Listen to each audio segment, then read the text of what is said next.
कल हम लोग पढ़ लिए थे, 4 क्वेश्चन तक पढ़ लिए थे। आज पढ़ते हैं 5वां। वही R.D. शर्मा से ही वो चैप्टर पूरा करेंगे ना। रोज कम से कम 2-3 दिन क्वेश्चन रोज बनाएंगे तो ये पूरा होगा ना। दो तो तीन कम तीन से कम, हाँ, रोज उतना तो कम से कम बनाना इतना पड़ेगा। क्वेश्चन है। वो तुम अपना बनाना, बाकी जो टफ लगे वो मैं बता देता हूँ।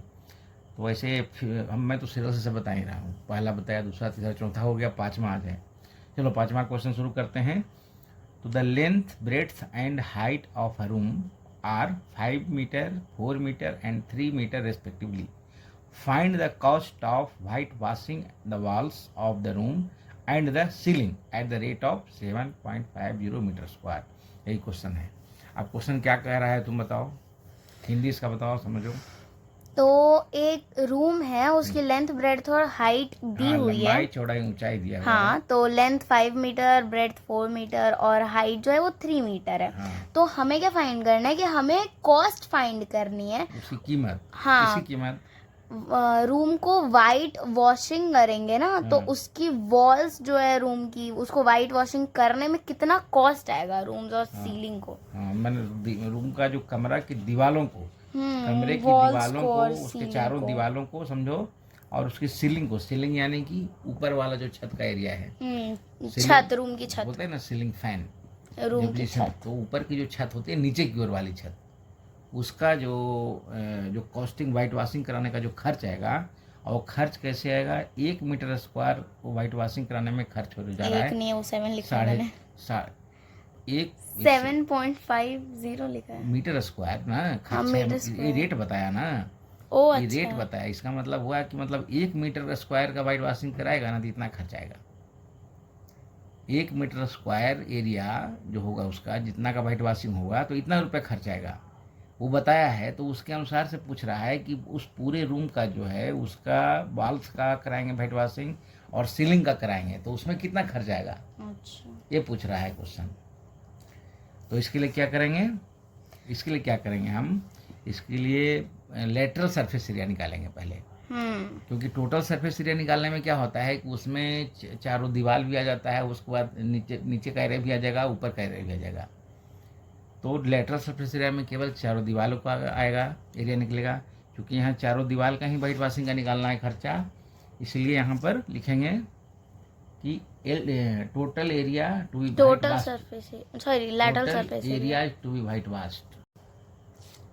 हाँ, तो इसमें क्या करना पड़ेगा कि लेटरल सरफेस एरिया निकालेंगे पहले। तो लेटरल सरफेस एरिया निकालने में क्या होगा कि चारों दीवारों का जो एरिया है वो निकल जाएगा।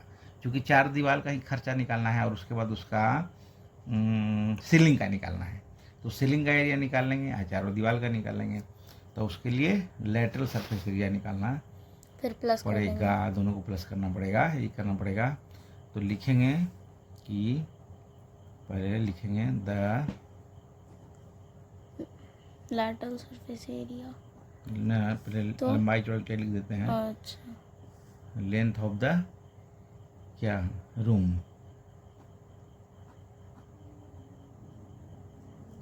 5 सेंटीमीटर, मीटर है, metre. Metre, sorry 5 metre.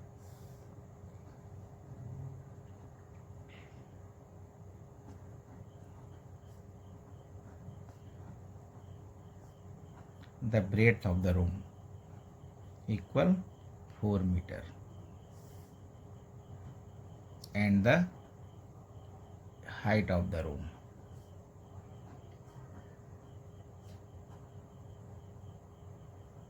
equal कितना है 3 मीटर। लेंथ, ब्रेड्थ, हाइट, इसलिए अब लेटरल सरफेस एरिया यानी कि एल एस से, लेटरल सरफेस एरिया शॉर्ट में लिख देता हूँ एल एस से of the room.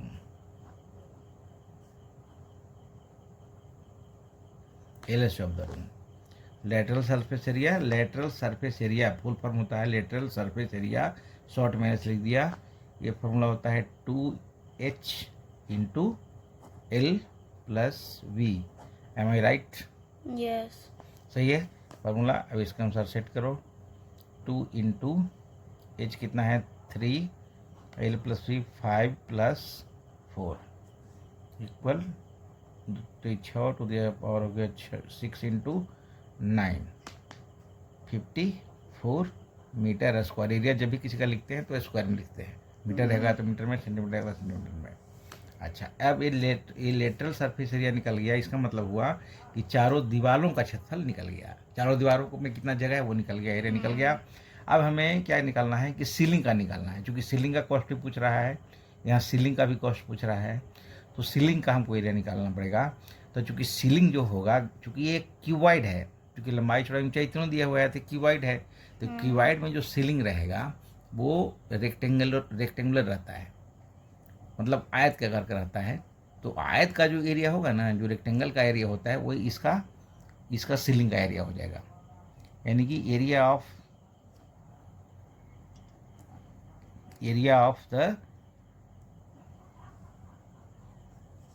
The ceiling, CEILING, area of the ceiling of the room. Clear दिख रहा है? Area of the ceiling of the room के सीलिंग का एरिया क्या हो जाएगा? L/B हो जाएगा, क्योंकि आयत का क्षेत्रफल क्या होता है? लंबाई गुने चौड़ाई होता है ना। रेक्टेंगल का क्षेत्रफल क्या होता है? एरिया ऑफ रेक्टेंगल क्या होता है? लंबाई इंटू चौड़ाई होता है ना। यस। लंबाई गुणे L/B तो हो जाएगा। तो यहाँ पर जो लंबाई कितना है, लंबाई अभी लिखा ना आपने? हाँ, ये लंबाई लिखा 5 मीटर और चौड़ाई कितना है? 4। ये हो गया 20 मीटर स्क्वायर। ठीक है। अब जो जितना हमको वाइट वॉशिंग कराना है वो इसका ही कराना है। यहाँ जो क्वेश्चन के अनुसार हमको इसका वाइट वाइटिंग कराना है, लेटरल सरफेस एरिया का, चारों दीवारों का, प्लस सीलिंग का। तो सीलिंग का ये हो गया। तो इन दोनों को क्या कर देंगे?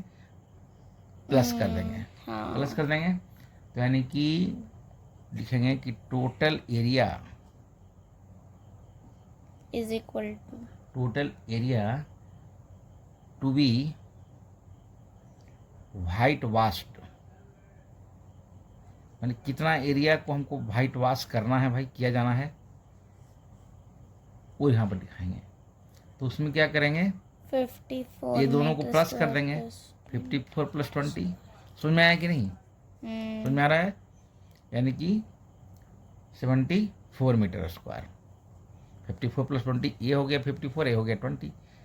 LS से और इसका सीलिंग का एरिया दोनों प्लस कर दिया। लेटरल सरफेस एरिया और सीलिंग का दोनों का जोड़ दिया, 20 हो गया। 74 मीटर स्क्वायर हो गया। टोटल एरिया इतना वाइट वॉश करना है, यानी कि इतना को वाइट वॉशिंग करना है, इतना एरिया को। अब इसका रेट निकालना है, कितना कॉस्ट आएगा, इसमें कितना खर्च आएगा। तो यहाँ प्रश्न में दिया हुआ है कि at the rate of 7.50 metre square. इसका मतलब हुआ कि 1 मीटर स्क्वायर खर्चा करने में इतना रुपया कॉस्ट आता है। ये इसका मतलब ये हुआ कि 1 मीटर अगर स्क्वायर हम वाइट वॉशिंग करते हैं ना, तो इतना रुपया खर्चा आता है। तो टोटल हमको स्क्वायर कितना कराना है वाइट वॉशिंग? इतना मीटर स्क्वायर कराना है। तो कितना खर्चा आएगा टोटल? 74 metre square into 7.50। हाँ, दो मल्टीपल कर देंगे, वही आंसर हमारा हो जाएगा। तो ये कॉस्ट ऑफ 555 होगा आंसर। हाँ, देयरफॉर हम लिख देंगे सिंस, चूंकि सिंस ऐसे लिख सकते हैं, since cost of white washing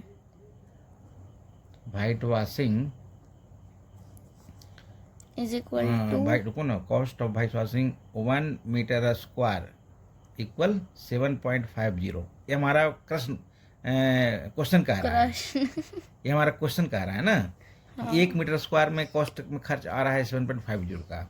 therefore the cost of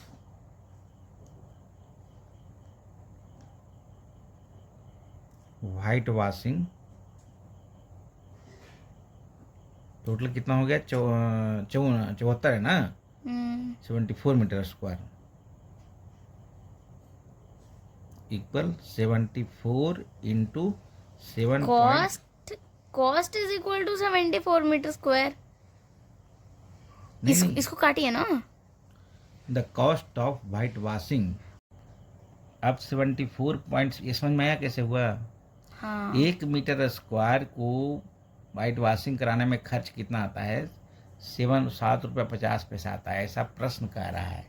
तो टोटल जो जगह को हमको वाइट वॉश कराना है वो 74 मीटर स्क्वायर का कराना है, तो उसका खर्च आएगा ना इतना, हम इतना से मल्टीप्लाई करेंगे अब इसको मल्टीप्लाई करो, मल्टीप्लाई करने में कितना हो जाएगा, 555। डायरेक्ट मल्टीप्लाई हो गया 5 5 5। ठीक है, ये हो गया इतना, क्या रुपीज यहाँ लिख देंगे, रुपीज, इतना रुपीज खर्च आएगा। ये हो गया आंसर, समझ में आ गया। चलो ठीक है, अब नेक्स्ट क्वेश्चन। ठीक है, आपने हाँ वाह इसमें हंसने की क्या बात है, मैं पेंसिल से नहीं बना सकता, मेरा ड्राइंग काम पता जो। है। हाँ, नेक्स्ट क्वेश्चन है 3 cubes are placed adjacently in a रो।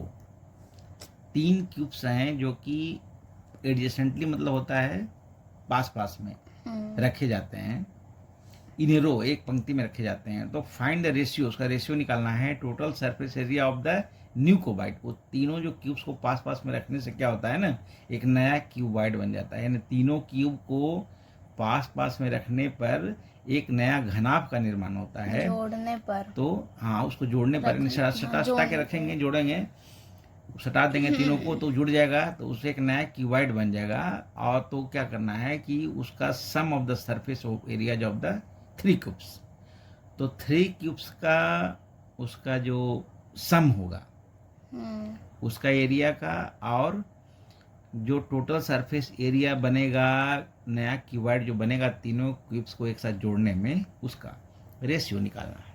यही क्वेश्चन है। अब देखो यहाँ पर 3 क्यूब्स बनाया है पास पास में, अब तीनों को जब जोड़ेंगे तो ऐसा बन जाएगा। अब इसमें तुमको क्या करना है, मानना, चलो मानते हैं, पहले लेट करते हैं। यहाँ पर कुछ दिया हुआ नहीं है कि किसका साइड कितना है, कुछ भी नहीं। वो डॉटेड लाइंस वाला कॉन्सेप्ट ना, मतलब वो जो जुड़ेगा। हाँ, तो ये जुड़ ए तीनों जुड़ा, आई जोड़ने के बाद यहाँ से ऐसे हो, एक क्या बनेगा, ऐसा बन जाएगा। वो अंदर जो डॉटेड लाइंस है वो डिसअपियर हो जाएगा। हाँ, ये जो है, ये जुड़ेगा तो ऐसा बन जाएगा, तो ये लापता हो गया ना। हाँ, ये वही जुड़ ना। गया तो ये मिल गया ना एक दूसरा तभी में। इसका डॉटेड लाइन मिल जाएगा, ये length डॉटेड और- समझना है, तभी उसका लंबाई बढ़ जाएगी और चौड़ाई ऊंचाई समान रहेगी। जब तीनों क्यूब जुटेगा तो उसकी लंबाई बढ़ेगी, क्यूब जुटेगा तो जब ये तीनों का आपस में जुड़ेगा तो ये लंबाई बढ़ जाएगी, लेकिन ऊंचाई और चौड़ाई तो सेम रहेगी। हाँ, तो इसमें क्या है, कुछ दिया हुआ नहीं है, इसलिए इसको मान के बनाना पड़ेगा। तो लेट कर देते हैं, लेट द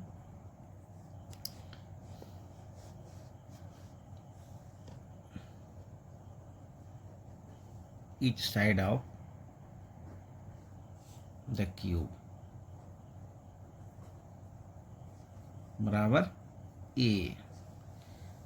क्यूब का साइड ए मान लिया, ठीक है। तो क्यूब का जब साइड ए मान लिया तो उसके बाद क्या करेंगे, टोटल क्यूब का क्या निकालना है, टोटल तो टोटल नंबर ऑफ क्यूब्स भी तो लिखे ना, टोटल नंबर ऑफ क्यूब कितने हो जाएंगे, 3।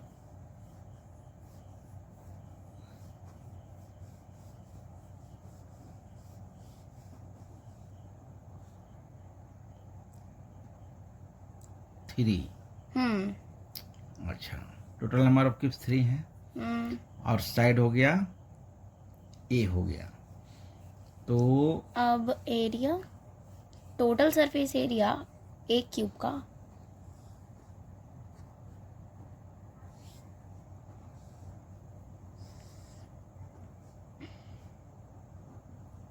ऑफ वन क्यूब, हाँ एक क्यूब लिख सकते हैं। ए क्यूब का सरफेस एरिया क्या होता है, 6L² या फिर Six- अभी अब six- 6A² रखिए। हाँ, 6L² होता है, तो 6 इंटू A² हो जाएगा यहाँ पर, बराबर 6A²। ये हो गया।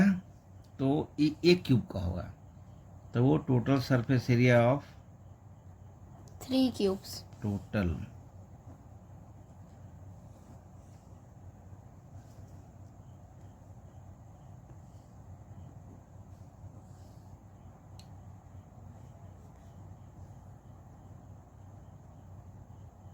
इक्वल क्या हो जाएगा, 6A² इंटू 3 इक्वल हो जाएगा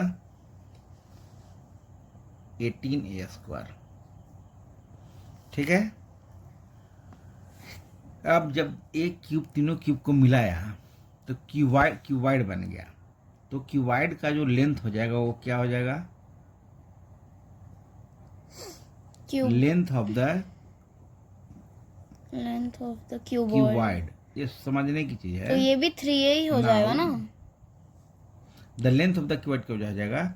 3a हो जाएगा, क्योंकि साइड ए माना तो ये 3a बढ़ जाएगा ना, लंबाई बढ़ जाएगी और चौड़ाई जैसे ऊंचाई सेम रह जाएगी। वहाँ नीचे ए। हाँ वो रह गया, ये सब में ये सब में सब इक्वल रहता है, ये सब इक्वल रहेगा, यहाँ ये सब इक्वल रहेगा। लेकिन जब क्यूबाइड बन जाएगा तो क्या लंबाई, देखो ये लंबाई यहाँ से यहाँ ऐसे बढ़ते बढ़ते ये जुड़ेगा तो इसकी लंबाई बढ़ेगी, लेकिन चौड़ाई और ऊंचाई तो बराबर रह जाएगी, इसलिए उसमें परिवर्तन नहीं होगा।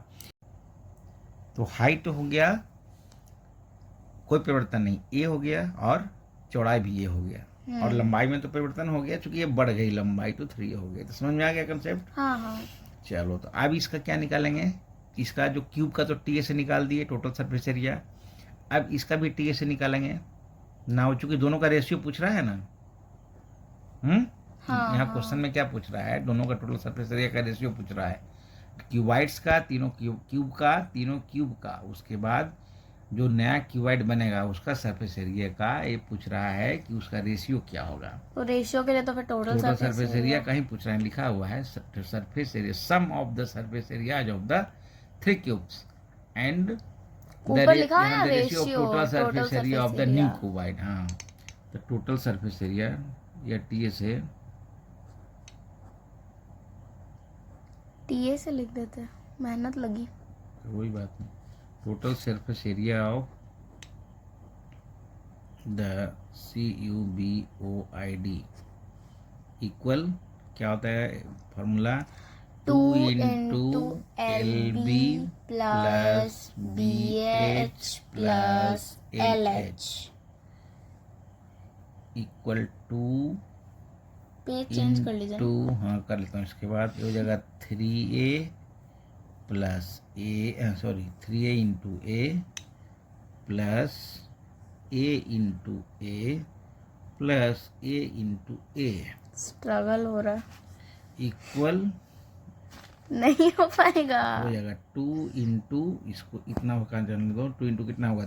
3A square plus A square plus A square, ठीक है। तो 14 स्क्वायर भी लिख देखो ना, दीजिए। नहीं 3 एक 4 A स्क्वायर है तो 3 4 स्क्वायर है 5 स्क्वायर हो जाएगा ना। वहाँ अच्छा, कैसे 3 स्क्वायर 5 स्क्वायर कैसे होगा? 3 स्क्वायर 3A और 3 स्क्वायर यहाँ पर 3A इंटू ए हो जाता है, तो 2 इंटू 3A इंटू ए, एल इंटू बी। गलत है ना इधर? यहाँ गलत है ना, यहाँ 3 रुको यहाँ से इसको कट कर देते हैं। बोला ना मैंने, यहाँ कट करते हैं, रुको एक कट करने में यहाँ पर सही करो। कट करके दूसरे पेज में नहीं, उधर जगह भी नहीं है।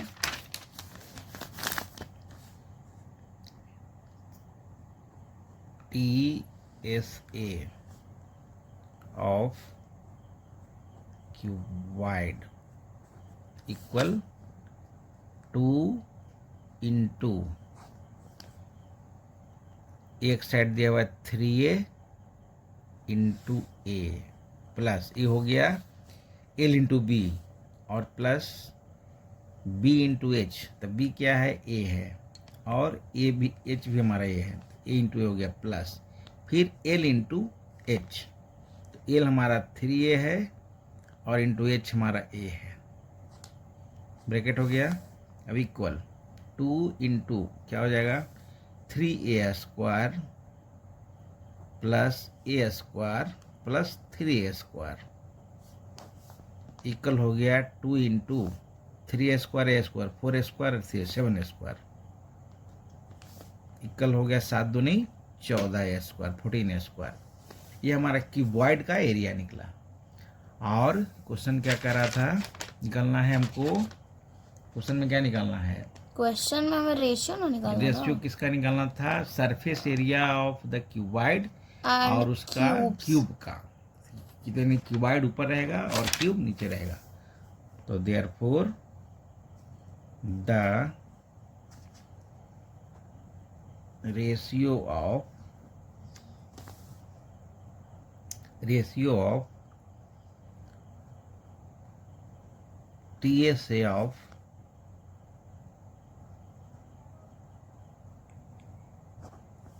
D,